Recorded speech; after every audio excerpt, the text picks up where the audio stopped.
Soccer is played with 22 players on field, 11 on each team, which seems like a fairly good amount. There is enough space on the field that players have room to pass and maintain possession without fear of interception, and it is packed enough to ensure that you can't just run the whole length of the field with the ball and score. It is really hard to imagine it with a different amount of players. But what if I said that we should be playing it with 5, 4, 3, 2, or even 1 player on each team? You may think this is absurd, and I'm sure I would have agreed. So why, when Rocket League has a 1v1 game mode, is it so widely accepted? In this video, I will delve into why 1v1 is such a popular game mode in Rocket League, and why, despite it being plainly ridiculous on the surface, it is by far the best game mode to help you improve. Before the video starts, it would mean the world to me if you subscribe to the channel and turn on notifications for future uploads, as it will support me immensely. Also, be sure to follow me on Twitter at howtoimprove and join my Discord server. Both of these links are in the description below. If soccer was a 1v1 style game, all it would be is one opponent sprinting to the other net to get the ball there before their other opponent, or trying to boom it over their head and into the goal. There is no dedicated goalie, offense, midfield, or defense. You are every one of these, which is why it's so ridiculous. How are you supposed to improve when the majority of the game is spent chasing the opponent down the other end of the field? You won't improve by chasing them downfield, but you will by thinking about what led to this unfortunate situation. You miss your shot over the opponent's goals? Open net. You whiff a ball at midfield? Open net. You miss a backwall clear? Open net. This is exactly how it would be in soccer, so there is no real difference. The special thing about Rocket League, however, is that we have overcome this. We can convert a strong offense into a strong defense and vice versa. We can play every position simultaneously. And this is why 1v1 works, and is also why you need to play it if you want to improve.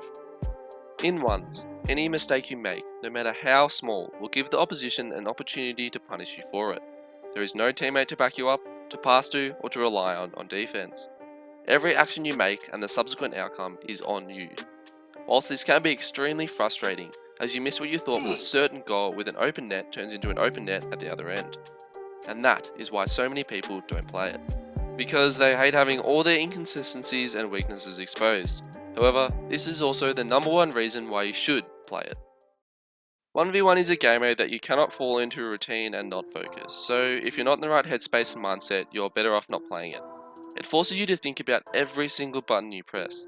Not only do you have to have the mechanical ability to hit the shot, you have to think of what will happen if you miss, and where the opponent is, and if he will block or dunk you. By the way, this is all in the space of a second or two, which happens in no other game mode. One error can be the difference between winning and losing. It essentially forces you to be strong in every single aspect of your gameplay. A weak kickoff will cause you to lose no matter how good your offense or defense is. Lackluster defense will also result in losses no matter how good your offense is. And if you can't offend, you can defend as much as you want, but your opponent will eventually find a way through. 2s and 3s hide these weaknesses, which is why they are preferred, because if you lack in one of these areas, you can just focus on your strengths. And this is why, if it isn't already, 1 should be your most played game mode if you want to improve the fastest. You'll acknowledge areas for improvement so much faster, and you'll be forced to rectify them, or else you'll rank down very quickly. You'll develop what I like to call your challenging instinct, which is the knowledge of when you should and shouldn't challenge, magnitudes faster. As every time you do it wrong, you are punished, and you have no teammates to back you up. It also forces you to work on maintaining pressure and possession, and not overcommitting. It means that if you are not extremely confident of a particular hit, challenge, or shot, you are better off not doing it until you are certain. You should instead elect to maintain pressure. For example, instead of taking a risky all-in shot from the wall, which a miss will result in a free goal, just guide it down the wall and take possession, and either dribble it past your opponent or get a good 50, and you stay relevant in the play. It isn't something you can really teach, as there are way too many different scenarios. The best thing to do is every time you get scored on is think, what caused me to get scored on there? What mistake did I make? What could have I done differently? And then rectify it next time. Ones is all about maximising your opportunities by not giving away free possession, and staying relevant as much as possible by maintaining constant ball pressure. So, if you want to go all the way back to your corner boost, next time think twice, gather up a few pads and you'll be surprised by what you can pull off. So, I urge you all to take this challenge. Play 100 games of ones without playing any other game mode, and I can pretty much guarantee that you will improve faster than you ever have before if you put in focus and effort.